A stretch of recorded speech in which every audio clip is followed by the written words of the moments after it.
সোফায় বসে বেশ দীর্ঘক্ষণ যাবৎ কথা বলে তারা দুজন। আদ্রিয়ান যথেষ্ট শান্ত আর ভদ্র ভাষায় কথা বলে জিয়ার সাথে। পূর্বের ন্যায় ইগনোর বা কটু কথা শোনায় না। হঠাৎ আদ্রিয়ানের এমন ভালো ব্যবহার দেখে জিয়া খুশি হয়ে যায়। তবে কি আদ্রিয়ান ধীরে ধীরে তার প্রেমে পড়ে যাচ্ছে? দেশে নিজের স্ত্রীর কাছে ফিরে যাওয়ার আগেই আদ্রিয়ানের কাছাকাছি আসতে হবে তাকে, নিজের প্রতি আকৃষ্ট করতে হবে। আদ্রিয়ানের ওপর জিয়া এমন জাদু করবে যে সে তার জন্য পাগল হয়ে যাবে। দুজনের কথা বলার মাঝেই রান্নাঘরে থাকা মেঘকে ডাক দেয় আদ্রিয়ান। ড্রয়িং রুমে বসা দুজনের হাসি আড্ডা কথা সব কানে যায় মেঘের। রাগে জ্বলে ওঠে তার পুরো শরীর, কিন্তু নিজের রাগকে সংযত করে সে। এই সব ঘটনার প্রতিশোধ সে নেবে। দীর্ঘ নিঃশ্বাস ছেড়ে আদ্রিয়ানের ডাকে সাড়া দিয়ে ড্রয়িং রুমে যায় মেঘ। বিরক্তি মাখা মুখশ্রী নিয়ে দুজনের সামনে উপস্থিত হয়ে বলে ওঠে, আদ্রিয়ান স্যার, আমায় ডাকলেন কেন? কোনো প্রয়োজন? কণ্ঠ চিবিয়ে কথা বলে মেঘ। রাগে লাল হয়ে রক্তিম বর্ণ ধারণ করা তার দুটো গালের ওপর নজর যায় আদ্রিয়ানের। তার বউয়ের রূপের মোহে মুগ্ধ থাকে সে কিছুক্ষণ। রেগে থাকলেও যে কোনো নারীকে এত সুন্দর লাগতে পারে তা হয়তো আদ্রিয়ানের জানা ছিল না।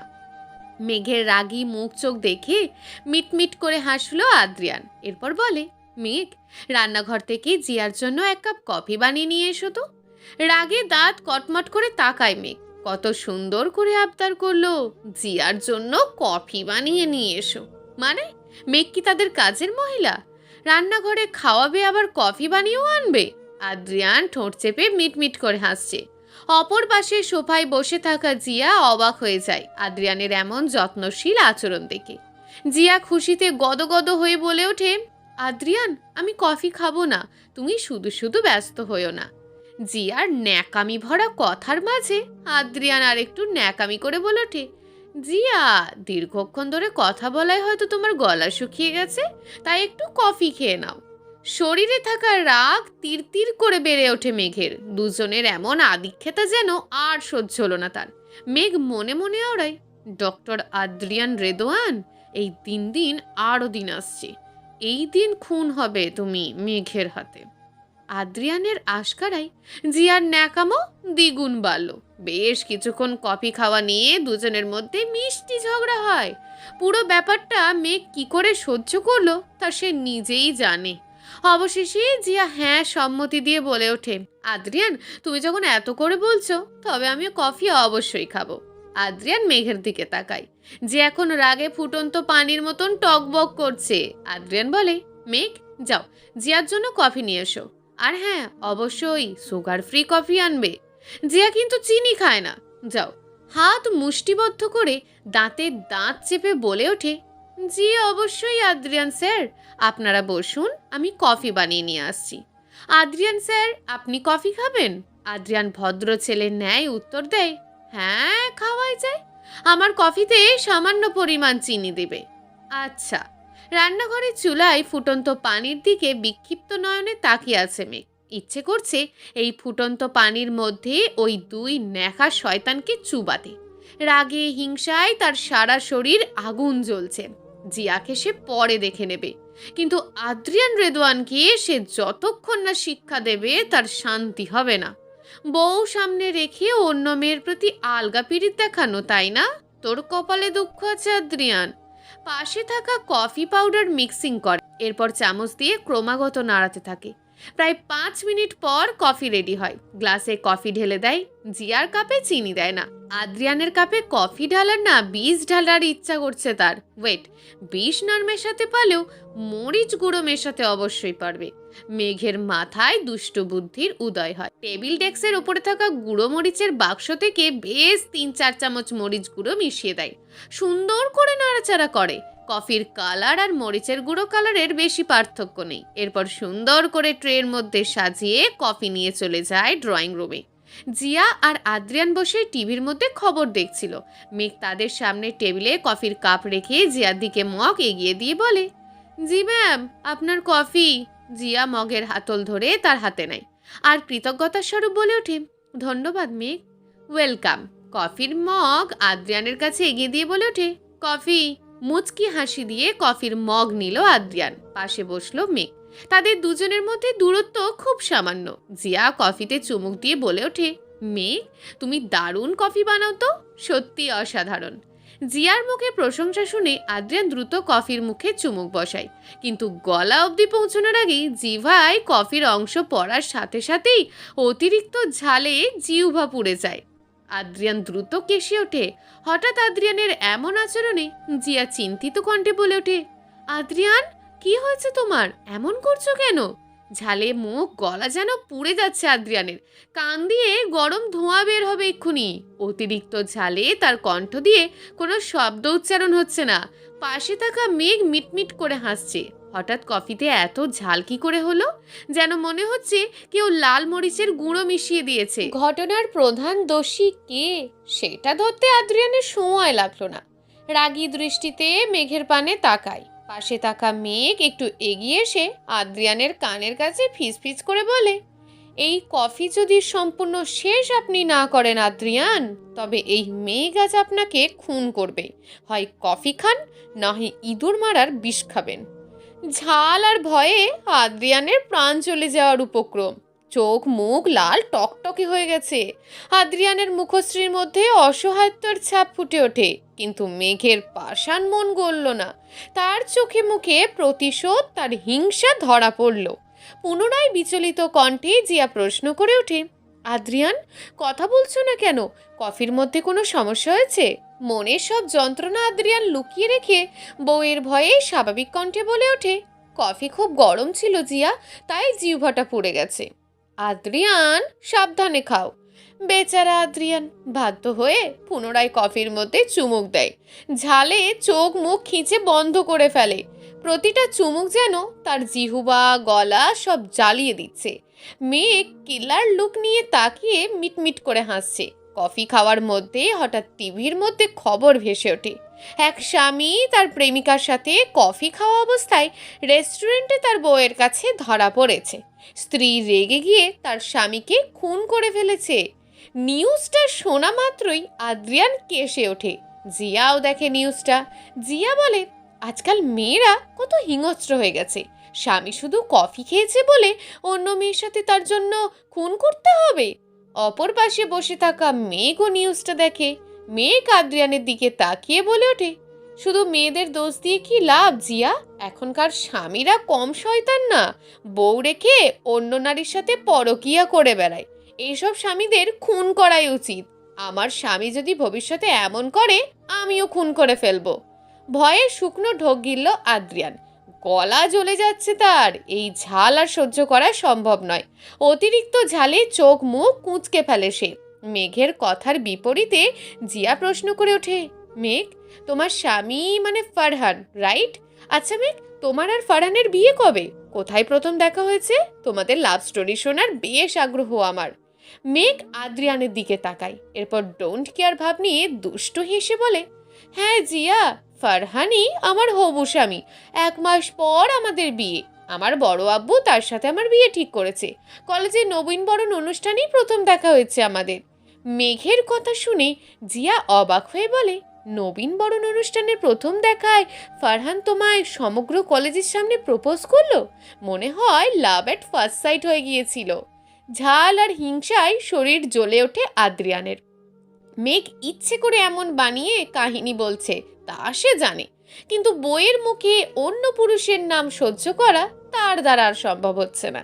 আদ্রিয়ান চুপচাপ গম্ভীর মুখ নিয়ে বসে থাকে।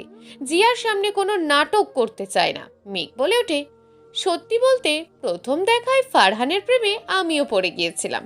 ফারহান কত সুন্দর, সুদর্শন পুরুষ আর যথেষ্ট কেয়ারিং। I love Farhan. আদ্রিয়ানের রাগের আগুনে ঘি ঢালার মতন কথা ছিল এটা। ওয়াও, প্রথম দেখায় ফারহানের প্রেমে পড়ে গেছে মেঘ। ফারহান সুদর্শন, মেঘ ফারহানকে ভালোবাসে। সাহস কত বড়! আদ্রিয়ানের সামনে অন্য পুরুষকে ভালোবাসি বলছে মেঘ। আদ্রিয়ান দাঁত কিরমির করে বলে ওঠে, ফারহান খুব সুদর্শন, তাই না মেঘ? তুমি ফারহানকে ভালোবাসো? আদ্রিয়ানের কথার উত্তরে মেঘ বলে, হ্যাঁ বাসি, ফারহানকে অনেক ভালোবাসি। আর আমার দেখা পৃথিবীর সেরা সুদর্শন পুরুষ হলো ফারহান। আদ্রিয়ান কোনো কথা বলল না, শুধু রাগি রাগি চোখ দিয়ে মেঘকে শাসায়। দূরে থাকা জিয়া বলে ওঠে, মেঘ, তোমার আর ফারহানের প্রেম দেখি জমে ক্ষীর।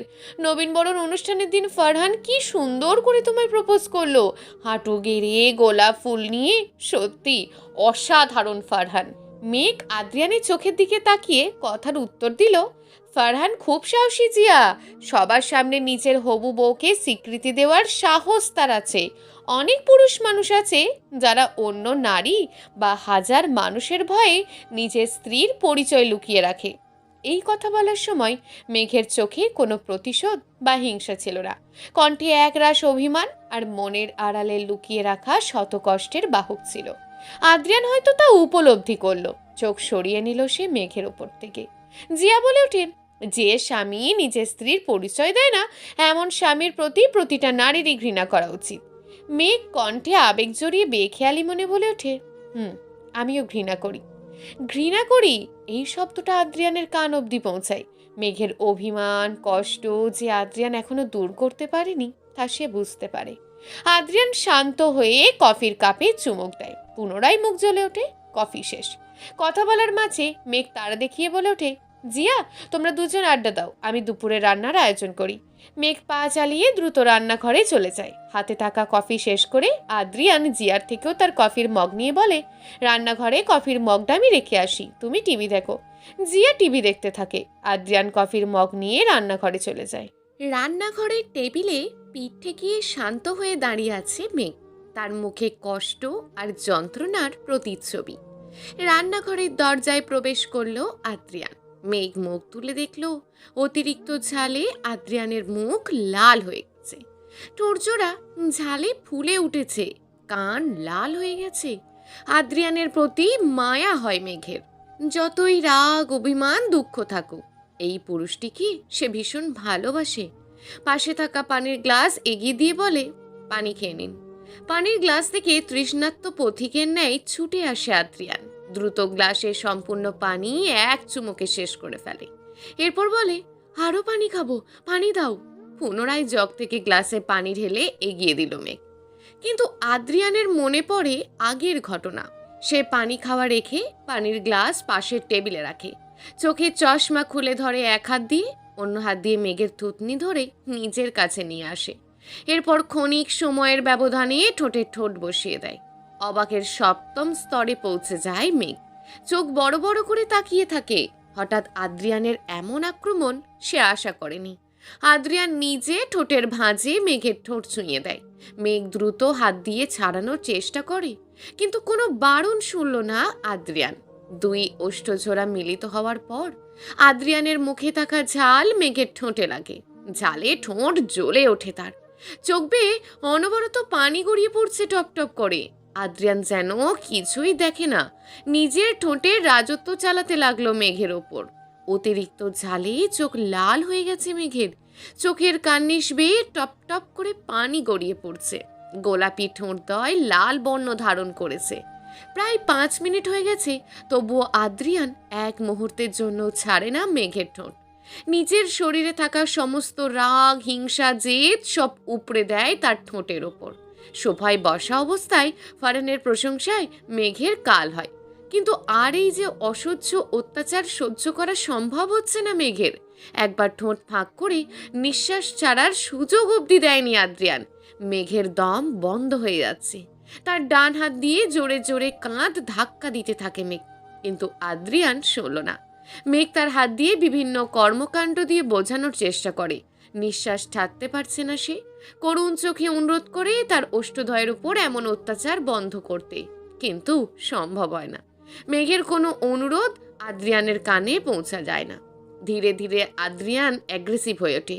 বাধ্য হয়ে মেঘ তার ঠোঁটের ভাঁজে থাকা আদ্রিয়ানের ঠোঁটে কামড় বসায়। করে দূরে সরে যায় আদ্রিয়ান। ওষ্ঠদ্বয় ছাড়া পেয়ে যেন দম ফিরে পায় সে। ঘন ঘন নিঃশ্বাস ছাড়ে। আর কিছুক্ষণ যদি এরকম অবস্থায় থাকতো তবে হয়তো দম আটকে মারা যেত। মেঘের এমন অবস্থা দেখে দূরে দাঁড়িয়ে থাকা আদ্রিয়ান মিটমিট করে হাসে। তার ঠোঁটে প্রতিশোধময় হাসি ঝুলছে, কিন্তু মেঘ বেশ জোরে কামড় বসায় ঠোঁটে। ওষ্ঠপুতো কেটে দাঁত রক্তের মৃদু মৃদু কণা বাহির হয়ে আসছে। বৃদ্ধ আঙুল দিয়ে ওষ্ঠে থাকা রক্ত মুছে নেয়। ঝালে মেঘের সারা শরীর জ্বলে ওঠে, জিহ্বা পুড়ে ছাই হয়ে যাবে এমন অবস্থা। মেঘ শুধু জোরে জোরে নিঃশ্বাস ছাড়ে আর ঝাল কমানোর জন্য মুখে হাত দিয়ে বাতাস করে। পাশে থাকা টেবিল থেকে পানি এগিয়ে দেয় আদ্রিয়ান আর প্রতিশোধময় কণ্ঠে বলে ওঠে, পানি খেয়ে নাও মেঘ। রাতকে দাঁত কটমট করে তাকায় মেঘ। ঝালে আর রাগে তার শরীরে আগুনের ন্যায় জ্বলে ওঠে। চোখ গরম করে তাকায় সে, কিন্তু মুখের ঝালের কারণে তার রাগ দীর্ঘক্ষণ হয় না। বাধ্য হয়ে আদ্রিয়ানের হাত থেকে দ্রুত পানি নেয় সে। এরপর ঢকঢক করে গ্লাসের সম্পূর্ণ পানি খেয়ে নেয়। ঝাল যেন তবুও কমে না। দ্রুত ছুটে যায় রান্নাঘরে থাকা টিউবকলের দিকে। টিউবকল ছেড়ে পানি পান করতে থাকে যতক্ষণ না ঠোঁটের ঝাল কমছে। আদ্রিয়ান সব দেখে, শুধু মিটিমিটি করে হাসছে। তৃষ্ণার ঝাল না মেটা অবধি অপরন্ত পানি পান করতে থাকে। প্রায় 5 মিনিট পর পানি খাওয়া শেষ করে টেবিলের সাথে পিঠ ঠেকিয়ে জোরে জোরে নিঃশ্বাস ছাড়ে। আদ্রিয়ান এগিয়ে আসে মেঘের কাছে। এরপর দুষ্টু হাসি দিয়ে বলে, ঝাল কি বেশি হয়ে গেছে মেঘ? আর একটু পানি খাবে? মুখের ঝাল আর আদ্রিয়ানের কথায় যেন মেঘের রাগ সপ্তম আসমানে পৌঁছে যায়। রাগী মুখশ্রী নিয়ে এগিয়ে এসে শক্ত করে আদ্রিয়ানের শার্টের কলার চেপে ধরে বলে ওঠে, কি সমস্যা আপনার আদ্রিয়ান? এমন ঝাল কেন খাওয়ালেন? ফারহান চৌধুরীর প্রশংসা করছি বলে প্রতিশোধ নিলেন? আর একটু হলে তো আমার দম বন্ধ হয়ে যেত। কাঁধে থাকা মেঘের হাত নিজের শরীরের সাথেই চেপে ধরে আদ্রিয়ান। কপালে ভাবলেশহীনভাবে পড়ে থাকা ছোট্ট ছোট্ট চুল কানের পিঠে গুজে দেয়। জোরালো কণ্ঠে বলে ওঠে, যে মুখে আমি ছাড়া অন্য কোনো পুরুষের নাম অবধি উচ্চারণ হবে, ওই মুখ আমি ঝালে না বরং আগুন দিয়েও পুড়িয়ে দেব। সকাল থেকে জিয়ার সাথে আদ্রিয়ান যে এত ভালো ব্যবহার করছিল, তার যত্ন করছিল, তা কি ছিল তবে? শুধু মেঘের ওপরই সকল নিষিদ্ধ থাকবে? নিজের বউ থাকা অবস্থায় অন্য নারীর সাথে মিষ্টি মিষ্টি কথা বলতে পারবে, অথচ মেঘ রাগের বশে ফারহানের নাম নেওয়ারও দোষী রয়ে গেছে। মেঘ বলে, ও রিয়েলি আদ্রিয়ান? তবে এতক্ষণ জিয়ার সাথে কি করছিলেন আপনি? ও কেয়ার করলেন, প্রায় একসাথে গল্প করলেন, তার শাস্তি কে দেবে? আজ হঠাৎ করে জিয়ার প্রতি এত ভালোবাসার উদয় কেন হলো আপনার? মেঘের শরীরে এখন অনেক রাগ, তা বুঝলো আদ্রিয়ান। হাত বাড়িয়ে কাঁধ ধরে নিজের বুকের সাথে মিশিয়ে নেয় মেঘকে। মেঘও কিছুটা শান্ত হয়ে যায়, আদ্রিয়ানের বুকের মধ্যে লেপ্টে যায়। আলতো হাতে মাথায় হাত বুলিয়ে দেয় আদ্রিয়ান। জিয়ার সাথে ভালো ব্যবহার করলে মেঘ কষ্ট পাবে বা হিংসা করবে, তা আদ্রিয়ান জানে, কিন্তু সে যে বাধ্য। এই জিয়ার মতন সাইকো মহিলার কর্মকাণ্ড সে জানে। যদি একবার জিয়া তাদের দুজনের বিয়ের সত্যিটা জানতে পারে, তবে সর্বনাশ হয়ে যাবে। এখন রাগে জেদে মেঘকে খুন অবধি করে ফেলতে পারে। মেঘের পড়াশোনার ক্ষতি সে করতে চায় না, কিন্তু আর কতদিন জিয়াকে সহ্য করবে সে? আজ না হয় কাল জিয়া সত্যিটা অবশ্যই জানবে। খুব শীঘ্রই এর ব্যবস্থা করতে হবে। আদ্রিয়ান ধীর শান্ত কণ্ঠে বলে ওঠে, মেঘ, তুমি আমার বউ।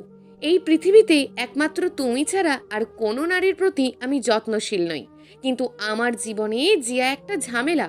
ওর প্রতিটা কথায় প্রতিটা আচরণে আমার বিরক্ত লাগে, কিন্তু আমি চাই না ওর জন্য তোমার কোনো ক্ষতি হোক। আদ্রিয়ানের কথার মাঝেই মেঘ প্রশ্ন করে ওঠে, জিয়া কি ক্ষতি করবে আমায়? ও কি আমায় খুন করে ফেলবে? আদ্রিয়ান দীর্ঘ নিঃশ্বাস ছেড়ে বলে, জিয়ার মতন সাইকো মহিলা দ্বারা খুন করা অসম্ভব না। ওর খুবই সাংঘাতিক একজন মেয়ে। জিয়া প্রায় অনেক বছর ধরে আমাকে পছন্দ করে। যখন আমি হাসপাতালে ইন্টার্নিং করতাম তখন থেকে জিয়া আমার প্রতি প্রচুর পজিটিভ। জিয়া যদি একবার জানতে পারে তুমি আমার বিবাহিত বউ, ও কিন্তু তোমায় ছেড়ে দেবে না। যে কোনো মূলে তোমায় শেষ করে দেওয়ার চেষ্টা করবে। তাছাড়া তুমি যে কলেজে পড়ো তার প্রিন্সিপাল ইরফান সাহেব। তাই যদি ব্যক্তিগত দ্বন্দ্বের কারণে কলেজ থেকে বহিষ্কার করে, তোমার কেরিয়ার কিন্তু শেষ হয়ে যাবে।